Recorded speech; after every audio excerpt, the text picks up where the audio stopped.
Hi guys, today I'm going to show you a really cool type of arpeggio that staggers the notes on the way down and then you sweep the notes back up. And then it modulates through some different patterns, some different keys. And this is how you get the sound on the way down. You start by plucking the upper note and then you hammer on that fourth finger.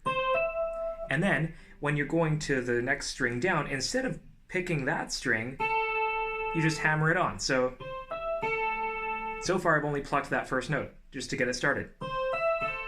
And then you pluck the first string again. And then you hammer on the note on the third string. Then you pluck the note on the second string. And then you hammer on the note on the fourth string. And then you pluck the note on the third string. So it's like hammer on, pluck, hammer on, pluck, hammer on, pluck. And it gives it this really wrung out sort of sound. So it works really great as a clean sound, because if you have distortion, that can really easily mess it up, just because there's so many notes ringing out at one time.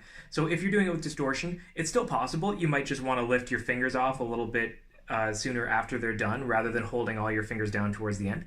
But I really like the sound of this clean. And then we just sweep back up, and then we go to the next chord in the progression. So the next shape is the same, except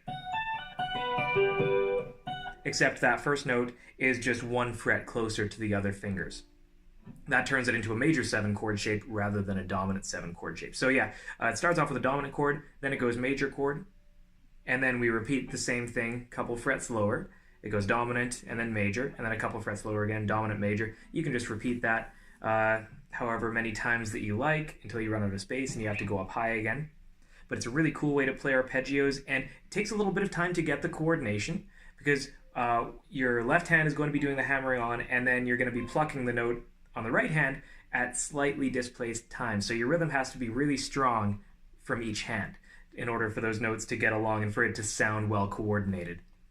So best of luck with that. Here's the whole thing played all the way through, and then we've got a tab at the end that just shows the first instance of it in the first key. Here we go.